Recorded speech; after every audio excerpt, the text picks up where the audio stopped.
केंद्रीय मंत्रिमंडल में 43 नए मंत्री शपथ लेंगे, ऐसी जानकारी मिल रही है। मंत्रिमंडल विस्तार से पहले 3 मंत्रियों का इस्तीफा। केंद्रीय शिक्षा मंत्री रमेश पोखरियाल निशंक ने इस्तीफा दे दिया है। श्रम मंत्री संतोष गंगवार ने भी इस्तीफा दे दिया है। तो इस वक्त की बड़ी खबर, केंद्रीय मंत्रिमंडल में 43 नए मंत्री आज शपथ लेंगे, ऐसी खबर सामने आ रही है। इससे पहले 3 मंत्रियों ने इस्तीफा भी दे दिया है।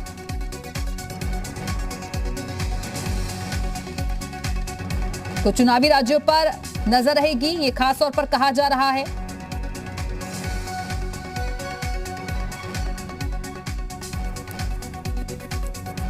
तो आपको बता दें कि अगले साल कई राज्यों में चुनाव होना है और इसी को ध्यान में रखते हुए भी ये फैसले लिए जाने हैं।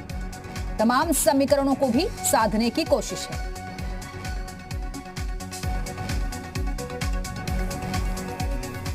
और इस वक्त अलग अलग जगहों से हमारे साथ हमारे सहयोगी जुड़े हुए हैं। लखनऊ से विशाल रघुवंशी हमारे साथ जुड़ गए हैं, हिमांशु हमारे साथ दिल्ली से जुड़े हुए हैं और मयंक राय हरिद्वार से हमारे साथ जुड़ गए हैं। मयंक, आपके पास क्या अपडेट, क्योंकि रमेश पोखरियाल निशंक ने इस्तीफा दे दिया है और दूसरी तरफ अजय भट्ट और जो तीरथ सिंह रावत हैं वो दिल्ली पहुंच गए हैं। बिल्कुल, देखिए जिस तरह से 2022 के चुनाव होने, निश्चित तौर पे जो भारतीय जनता पार्टी का आला कमान है उसकी नज़र, हालांकि उत्तराखंड एक छोटा राज्य है, लेकिन भारतीय जनता पार्टी यही चाहती है कि हर राज्य उसके लिए इम्पोर्टेंट है और वहां उसको जीत मिल सके। यही वजह है कि आप देखिए जो फेरबदल की जा रही है, जिस तरह से डॉक्टर रमेश पोखरियाल निशंक से को इस्तीफा देना पड़ा, एचआरडी मिनिस्ट्री उनके पास थी, उसके बाद अब जो नए सामने नाम आ रहे हैं उसमें अजय भट्ट का नाम सामने आ रहा है और गढ़वाल से खासतौर पे जो पूर्व सीएम तीरथ सिंह रावत है उनका नाम सामने आ रहा है। तो निश्चित तौर पे एक बहुत लंबी एक्सरसाइज की गई है चीजों को अपने पक्ष में करने के लिए और यही वजह है कि कुमाऊं से एक ब्राह्मण चेहरे को जोड़ने की कोशिश की जा रही है, तो दूसरी तरफ गढ़वाल से तीरथ सिंह रावत का नाम आगे बढ़ रहा है। और अभी कुछ दिन पहले ही सूबे के जो नए मुखिया हैं पुष्कर सिंह धामी, उनको जिम्मेदारी एक बहुत बड़ी दी गई है। तो निश्चित तौर पे भारतीय जनता पार्टी जितने भी जो प्रयास हैं जिसके जरिए 2022 का जो मयंक बने रहेगा, लौटेंगे आपके पास। हमारे साथ हमारे सहयोगी रविंद्र भी जुड़े हुए हैं। रविंद्र, आपके पास क्या अपडेट?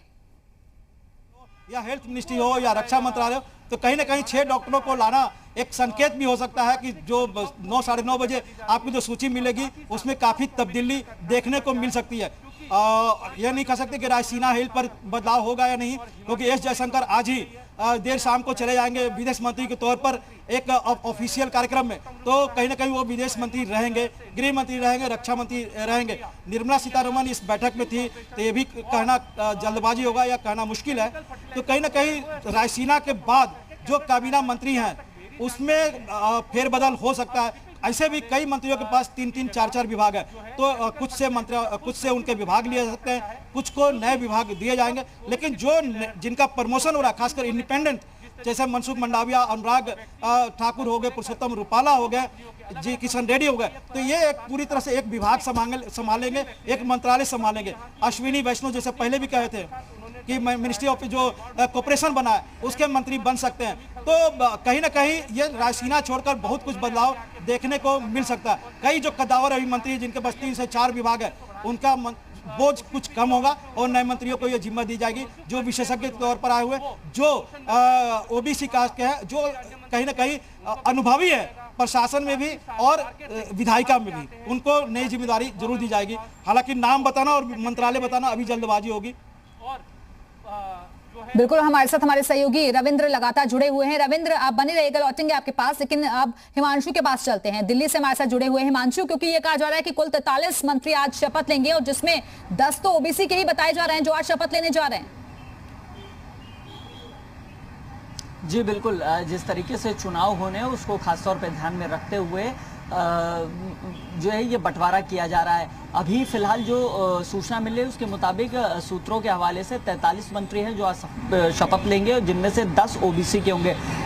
ये चीज़ गौर करनी होगी क्योंकि यूपी में अगर जातीय समीकरण को देखें तो करीब 40% जो है वो ओबीसी वोट बैंक है। ऐसे में उसको सबसे बड़ी बात होगी चुनाव को ध्यान में रखते हुए, और ओबीसी से करीब 10 मंत्री बनाए जाएंगे। और अभी बातचीत करें यहाँ पर तो सबसे जो चीजें 7 RCR में देखने को मिली प्रधानमंत्री आवास पर, उसमें अनुप्रिया पटेल पहुंची हैं, इसके अलावा BL वर्मा भी पहुंचे हैं, अजय मिश्रा पहुंचे हैं। ये तमाम बड़े नाम हैं जो यूपी से पहुंचे हैं। यहाँ पर रामशंकर कठेरिया थे और अजय मिश्रा जो खीरी से सांसद है वो भी, क्योंकि ब्राह्मण चेहरे की भी बात हो रही थी, वो 7 RCR पहुंचे थे। यहाँ प्रधानमंत्री मोदी ने उन्हें संबोधित। बिल्कुल हिमांशु, लौटेंगे आपके पास। विशाल रघुवंशी के पास चलते हैं, लखनऊ से हमारे साथ जुड़े हुए विशाल, क्योंकि ये कहा जाता है कि जो दिल्ली का रास्ता है वो उत्तर प्रदेश से होकर ही गुजरता है, और इसलिए नजर क्योंकि 2024 पर भी है, तो पहले उत्तर प्रदेश को स्ट्रॉन्ग करना होगा, रास्ता खुद ब खुद आसान हो जाएगा।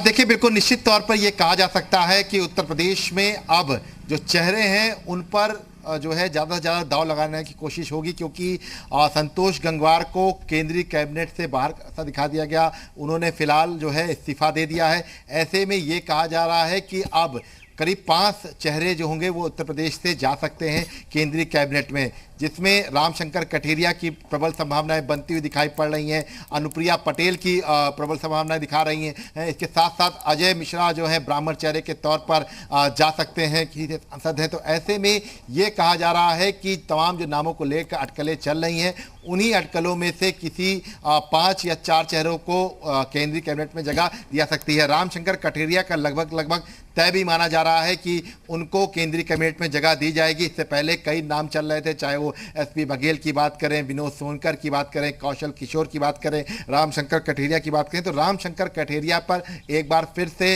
NDA का जो है वो भरोसा जताएगी, और यही वजह है कि सीधे तौर पर उनको केंद्रीय कैबिनेट में जगह दी जा सकती है। अनुप्रिया पटेल चूंकि इससे पहले प्रधानमंत्री से मुलाकात कर चुकी हैं, और जिस तरह की अटकलें थी उससे ये बहुत स्पष्ट हो रहा था कि अनुप्रिया पटेल चूंकि सहयोगी दल की तरह है, तो उनको भी केंद्रीय कैबिनेट में जगह दिया जाएगा, क्योंकि पूर्व में भी वो मंत्री रह चुकी हैं पिछली सरकार में। तो ऐसे में इस बार भी उनको मंत्रिमंडल में जगह दी जाएगी। देखना यह होगा कि कौन सा विभाग दिया जाएगा, उसके साथ साथ क्या उनको जो है पद दिया जाएगा। इन सब चीज़ों पर फिलहाल अभी थोड़ा सा इंतजार है, लेकिन हाँ, जिन चेहरों को लेकर बातचीत हो रही है उन चेहरों में खास तौर से अभी कुछ और भी चेहरे हैं जिनको दिल्ली बुलाया गया है, और उत्तर प्रदेश से लगातार ये बताया जा रहा है कि करीब 5 चेहरे ऐसे होंगे जो केंद्रीय कैबिनेट का हिस्सा होंगे। और चूंकि संतोष गंगवार ने अब इस्तीफा दे दिया है, तो जाहिर सी बात है कि उत्तर प्रदेश से जो प्रतिनिधित्व होगा वो ज़्यादा होगा। और ये कहना बिल्कुल गलत नहीं होगा कि एक बड़ी शेयरिंग जो है वो इस बार के कैबिनेट शफल में उत्तर प्रदेश की होगी। और बस थोड़ा सा इंतजार और है, और थोड़े से इंतजार के बाद ये क्लियर हो जाए कि उत्तर प्रदेश से कौन कौन चेहरे हैं। हालांकि जो कयास लगाए जा रहे थे, उन कयासों में कुछ चेहरे तो दिल्ली पहुंच चुके हैं, जिनमें अनुप्रिया पटेल शामिल है। बिल्कुल, उसमें कई कंफर्मेशन सामने आ रहे हैं कि कम से कम अगर ये लोग दिल्ली पहुंचे हैं तो इनको तो जिम्मेदारी मिलना तय मानी जा रही है। विशाल, आप बनी रहेगा, लौटेंगे आपके पास। मयंक के पास चलते हैं।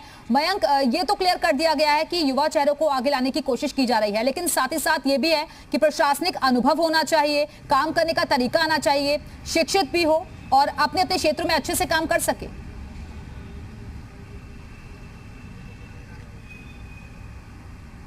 जी, आपका सवाल मुझसे है? जी जी बिल्कुल मयंक।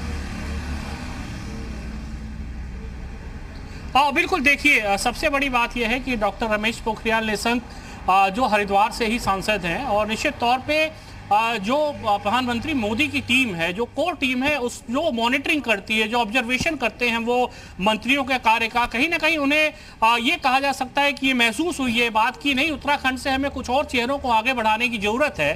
तो अगर हम बड़े चेहरों की बात करते हैं तो निश्चित तौर पर अजय भट्ट चूंकि पहले भारतीय जनता पार्टी के प्रदेश अध्यक्ष भी रह चुके हैं, उसके अलावा इस बार नैनीताल से उन्होंने हरीश रावत जैसे कद्दावर नेता को हराया था। तो निश्चित तौर पे उनका जो राजनीतिक अनुभव है और जो कद है वो कहीं ना कहीं बड़ा है, और अजय भट्ट बहुत सुलझे हुए इंसान माने जाते हैं। दूसरी तरफ अगर हम तीरथ सिंह रावत की बात करते हैं तो तीरथ सिंह रावत को अभी रिप्लेस किया गया है, पुष्कर धामी को प्रदेश का मुख्यमंत्री बनाया गया। तो निश्चित तौर पे जो सारे सामंजस्य है, सबको बिठा के कोशिश पूरी यही है कि जो 2022 का इलेक्शन होने वाला उसमें किसी तरह से फतेह हासिल की जाए।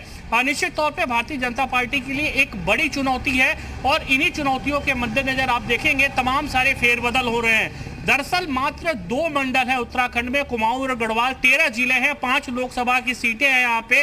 लेकिन प्रधानमंत्री नरेंद्र मोदी की अगर हम बात करें तो उत्तराखंड को लेके वो लगातार फोकस रहे हैं। 2013 में जो आपदा आई, उसके बाद जो पुनर्निर्माण कार्य वहां चले, लगातार पीएम मोदी वहां आते रहे। आप देखिए जो एनएसए हैं डोभाल साहब, वो हमारे उत्तराखंड के गढ़वाल क्षेत्र से आते हैं। इसके अलावा बिपिन रावत जी वो गढ़वाल क्षेत्र से आते हैं। तो अगर हम सारे परिप्रेक्ष्य में देखेंगे तो निश्चित तौर पे प्रधानमंत्री नरेंद्र मोदी का जो फोकस है वो उत्तराखंड पे बहुत ज्यादा है। और यही वजह है कि एक छोटा राज्य होने के बावजूद जो यहाँ की परिस्थितियां हैं वो उनको बहुत अच्छी तरह समझते हैं और यहाँ के लोगों को हमेशा आगे बढ़ाने की कोशिश वो करते रहे। बिल्कुल लौटूंगी मैं आपके पास, बने रहेगा। कुलदीप आपके पास मैं आती हूँ, क्योंकि ये कहा जा रहा है कि 2 जो नेता हैं वो पहुंच गए हैं, उन्हें दिल्ली बुला लिया गया है। लेकिन जिस बात का जिक्र अभी मयंक भी कर रहे थे कि कुमाऊं और गढ़वाल को साधने की भी कोशिश होगी, क्योंकि आने वाले वक्त में चुनाव भी होने हैं। और उत्तराखंड में अभी हाल फिलहाल में हमने देखा कि किस तरीके की उथल पुथल हुई है। उत्तराखंड में जो पॉलिटिकल सीनेरियो मौजूदा वक्त में रहा है, तो उसके जरिए एक अच्छा मैसेज तो जनता के बीच में नहीं गया है। और शायद यही वजह है कि आप पार्टी कहीं ना कहीं जो डैमेज कंट्रोल की कवायद में भी जुटी है। उत्तराखंड से 2 चेहरों को केंद्रीय कैबिनेट में जगह दी जा रही है और ऐसे में राज्य के लिए ये बहुत महत्वपूर्ण भी हो जाता है। राज्य भले ही राजनीतिक दृष्टि से देखें तो अपने आप में एक मैसेजिंग स्टेट की बात करें तो मैसेजिंग स्टेट उत्तराखंड है। हाल भले ही छोटा सा राज्य है।